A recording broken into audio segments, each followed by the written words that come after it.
Hello, Mr. Claudia here, and today we have one of our last skills that we need before we can sketch any curve. What we're going to be doing today is, it's a little bit of a slowdown from the last few big lessons. We're just going to be going over vertical and horizontal asymptotes. We already did this a long time ago in one of our first lessons in this course. We're going to go over it a little bit again, and we're going to kind of examine it from a calculus curve sketching standpoint.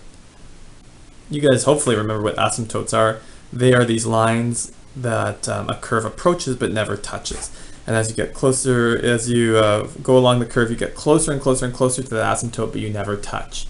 So that's why fun jokes like this can be enjoyed.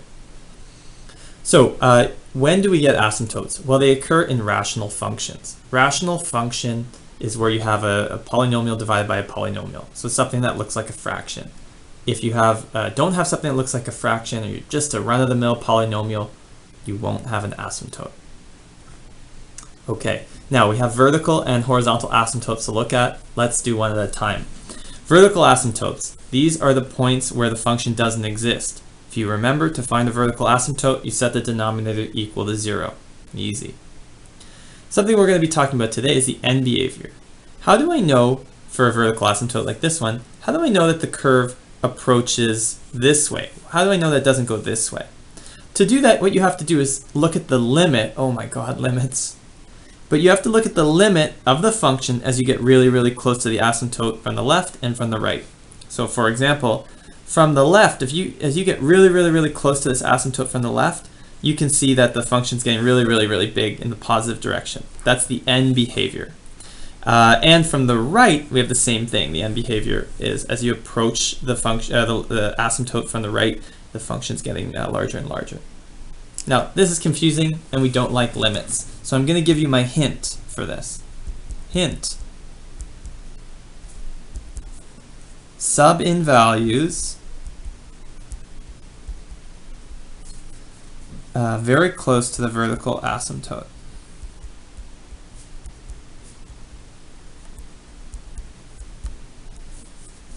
But slightly larger or smaller.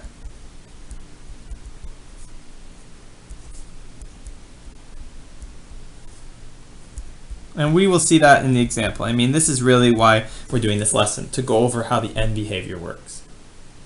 Vertical asymptotes have always been the easy one. Let's talk about horizontal asymptotes. Now, horizontal asymptotes tell me what happens as you go really far in the positive x direction, really far in the negative x direction. In this case, there's an asymptote here. The curve is getting, well, we don't really know, but I assume they're doing a high five on this area too, or down low, if you will. This curve is getting really, really, really close to x equals 0. As it goes on forever in this direction, it's going to get really close but never touch. So there's a horizontal asymptote here, and also one for the negative infinity. So the horizontal asymptote is linked to the limit as x approaches infinity. We did a whole lesson on this back in limits, actually, when we looked at limits as at infinity. Now, we're going to kind of forget all that now, and we're going to look at kind of trick or 3 tricks to help us find the horizontal asymptote. Actually, if you remember, I will just put a little star here. For y is equal to ax plus b over cx plus d, the horizontal asymptote is y equals a over c. So hopefully you remember that from before. What is that? I think it's from 1.1c, less than 1.1c. So that was what we had learned about asymptotes before. If you have this special rational function, you can jump right to horizontal asymptotes. Now, for curve sketching, we could get anything. So let's just look at the 3 rules, and you'll see that we expand a little bit what we had before. If the degree of the numerator equals the degree of the denominator, then you take the coefficient of the highest degree in the numerator and divide by the coefficient of the highest degree in the denominator. So that's similar to this. Here you have degree 1 in the numerator, degree 1 in the denominator. So because the degrees are equal, you just take the 2 coefficients of x. So y is equal to a over c. Now, if the degree in the denominator is greater, then your horizontal asymptote is y equals 0. If you need proof of this, go back to our limits at infinity lesson. If the degree of the numerator is greater, then there is no horizontal asymptote. There's something called an oblique asymptote, which is not in this course. We're going to see how these tricks work in a few examples. Finally, in this section, we're concerned about the end behavior. Does the function approach the asymptote from above or below? And again, you're going to be thinking about the limit of f of x as x approaches infinity. But the hint I'm going to give you is sub in very large and very large negative values of x.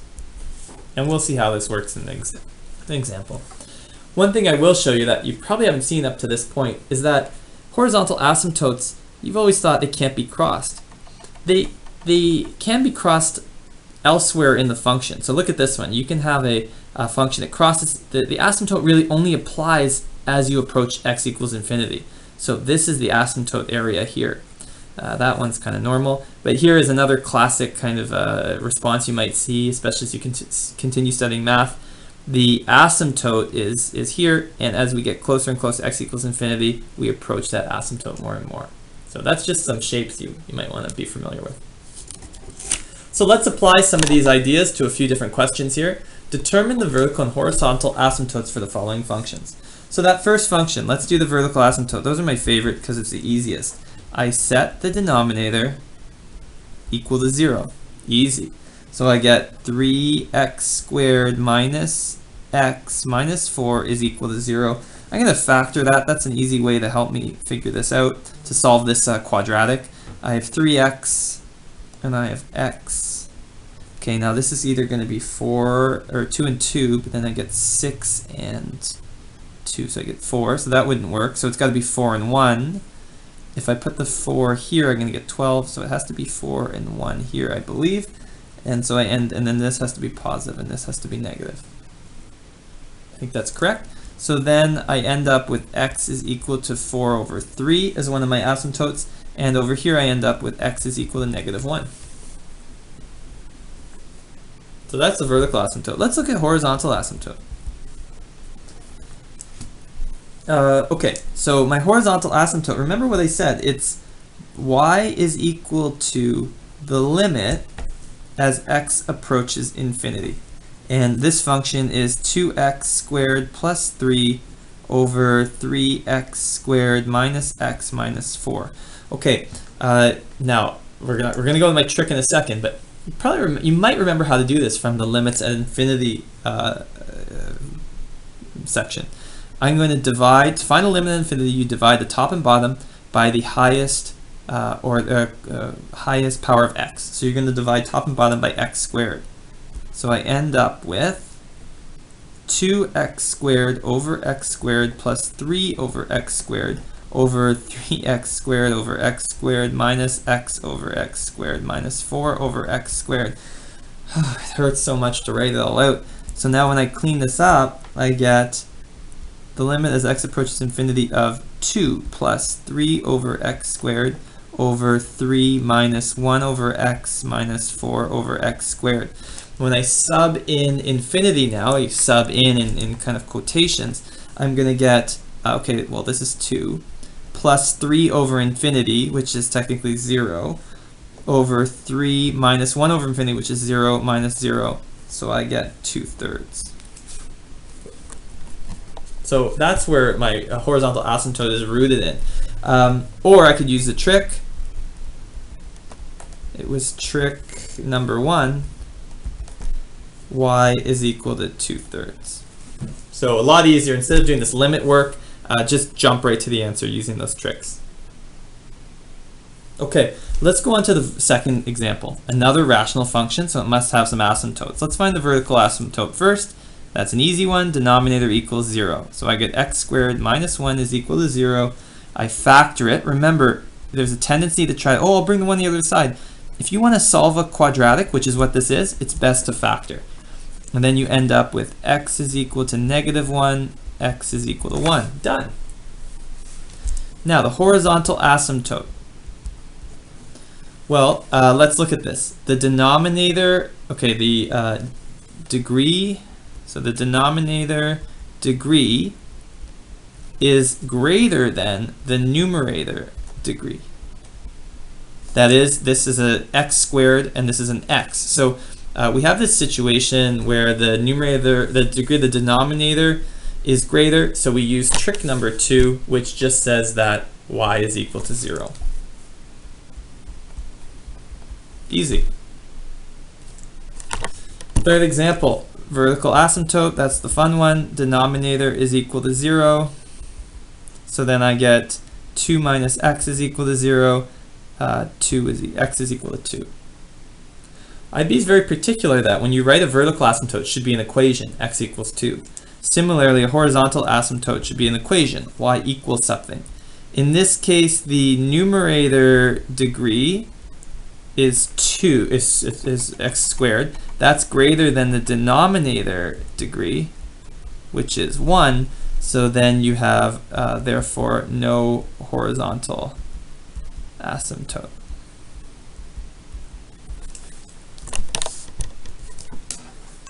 I am just going to write here, and it's not in IB. I'm going to write beyond IB, there is an oblique asymptote. But again, that's not in our course. That's barely even in the grade 12 course, the regular grade 12 course. But it might come up next year. So let's turn a la page, and we'll do a little bit of a bigger example.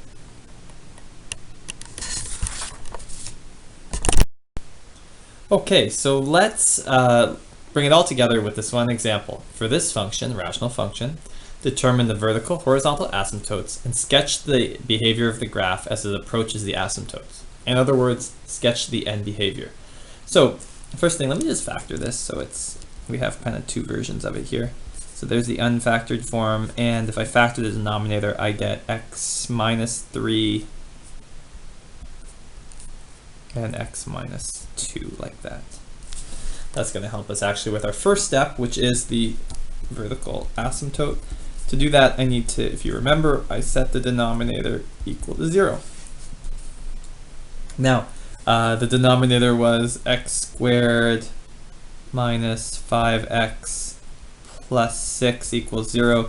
We just factored that. We got x minus 3, x minus 2 equals 0. So there are two vertical asymptotes, x equals 3 and x equals 2. Let me sketch those. Let me sketch the graph. I'll make a nice big kind of sketch here. So we don't know much about this graph. Well, tomorrow, or our next lesson, we're going to see how we bring everything together. But today we're just talking about, what am I doing? Oh, sorry, this is y, and this is x. This is my one asymptote. This should be a dotted line. This is x is equal to 3. There's also another one here somewhere. X is equal to 2. So I just have my two vertical asymptotes, sort of. Okay, so I want to know the end behavior. Like, what happens at x equals 2? Does it go up, or does the curve go down? Similarly, does it go up? Does it go down? So what I need to do is look at the end behavior. I'm going to show you two ways you can find the end behavior. So let's start with the first one. I'll look at for x equals 2. So for the asymptote x equals 2, we have to look from the left and we have to look from the right. Remember, the definition of this that I looked at on the other page was we want to look at the limit as we get really close to the function, or as we get close to the asymptote from the left and from the right. But don't really like the limit. I find it confusing. What I said is sub in some close values. So from the left, I want to sub in a number that's very, very close to x equals 2. I'm going to sub in 1.999, right? That's a number that is extremely close to 2. When I sub that in, I'm going to have 1.999 over 1.999 squared minus 5 times 1.999 plus 6. So I'm subbing in a number because I want to see what happens. When I do this, I get 1.999 divided by, open bracket, 1.999 squared minus 5 times 1.999 plus 6, close bracket, oh my god, close bracket, and I get 1997.0. So think about what that means. When you sub in a number that's very, very, very close to 2, you have this huge positive number. So therefore, I assume that the end behavior from the left is towards positive infinity. And I can sketch that into my curve now. I know that whatever happens here, the behavior looks something like this. It's going up toward infinity. I don't know about what's happening elsewhere, but I know that. Now, I need to do the same thing from the right. I need to sub in a number that is very, very, very close to 2, but slightly more. So I have to sub in 2.001. If you subbed in 2.2 or 2.3, you might not be close enough. So it's not necessarily true that you'll get the absolute end behavior. So that's why you want to choose a decimal number that's very close. So when I sub that in, gotta get my calculator out again. So I have 2.001 divided by, open bracket, 2.001 squared minus 5 times 2.001 plus 6. And I get, oh boy, negative 2003.0. Therefore, I have as I get very, very, very close to 2, I have a hugely large negative number. So I know my end behavior from the right. I don't know what happens elsewhere, but I know that this is an asymptotic behavior downward.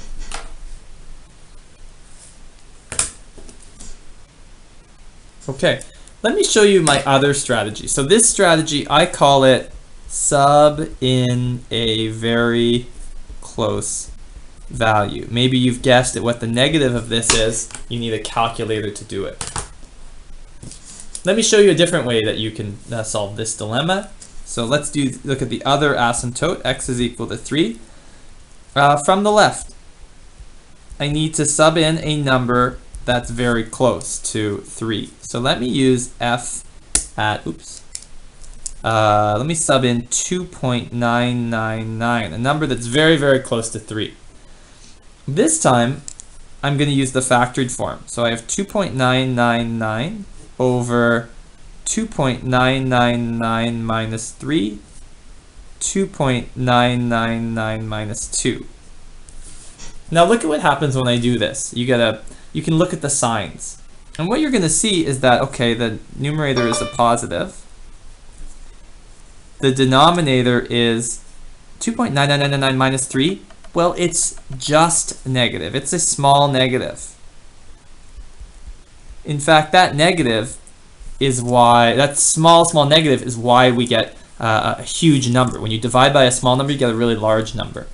And then we also have this 2.99 minus 2 is positive.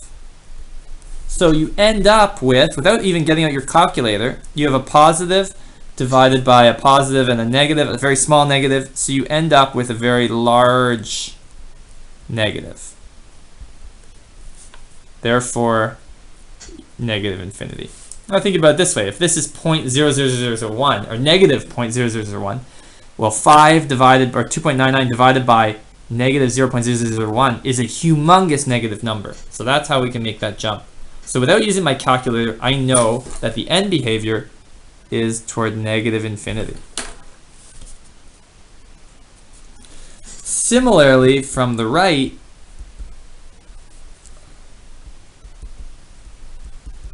we have f at 3.001. For this one, without even subbing it in, I should be able to figure it out by looking at my factored form. So on the top, I'm going to have a positive value. On the bottom, I'm going to have 3.01 minus 3, which is going to be a small positive. And then this is also going to be positive. So I end up with a humongous positive number. And therefore, I go to positive infinity. Now that means the behavior here is up like that. Now there is sort of some symmetry here, but there won't always be. It doesn't necessarily, you can't be sure. You always have to check the end behavior. So this kind of is an easier strategy for us because you don't need a calculator, and I would call it look at the signs.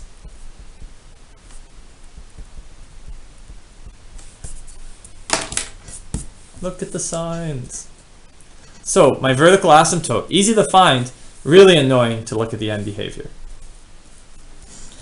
Now we still are not even done yet. We still have to look at the horizontal asymptote.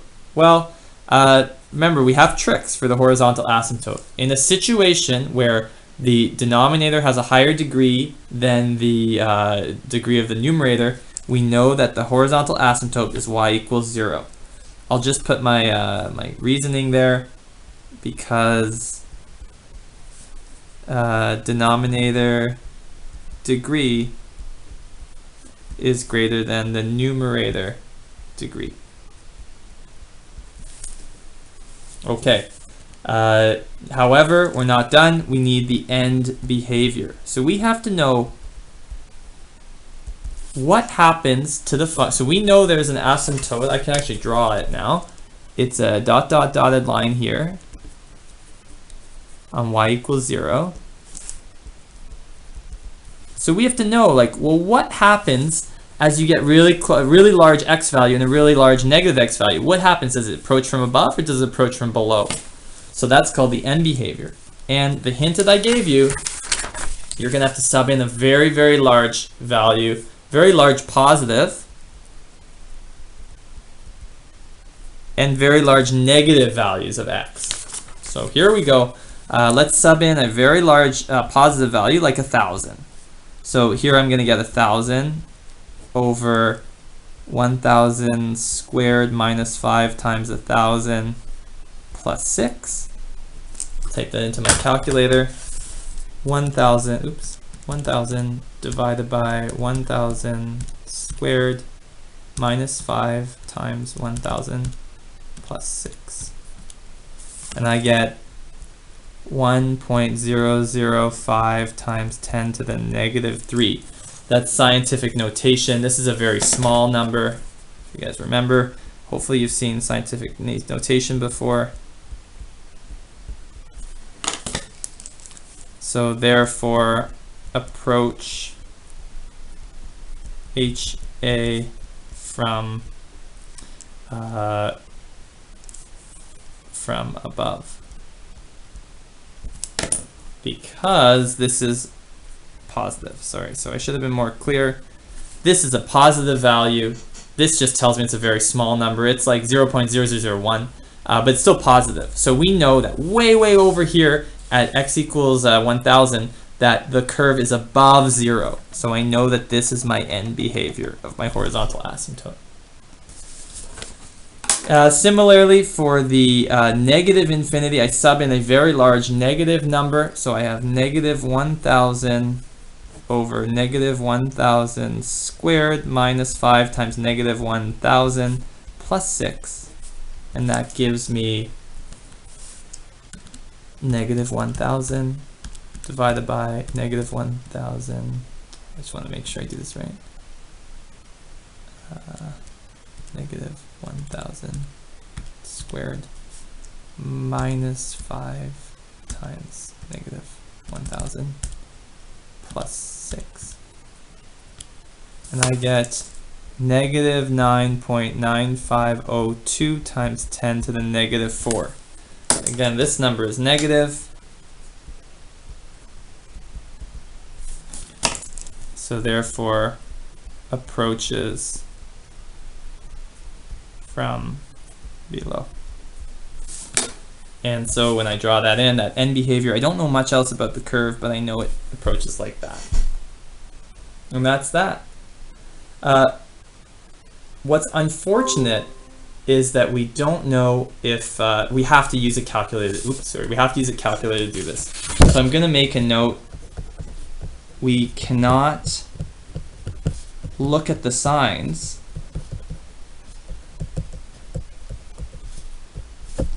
unless the horizontal asymptote is y equals 0. So in this case, we could have used our non-calculator method to look at the signs, but often the horizontal asymptote is, say, y equals 2.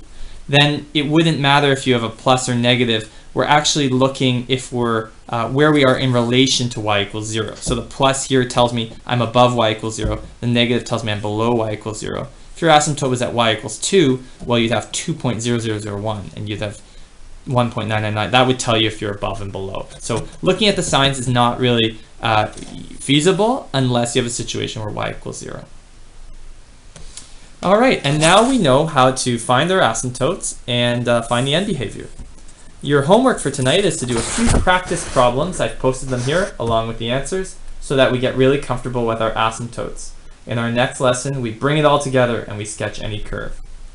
Good luck with that, and I'll see you next time.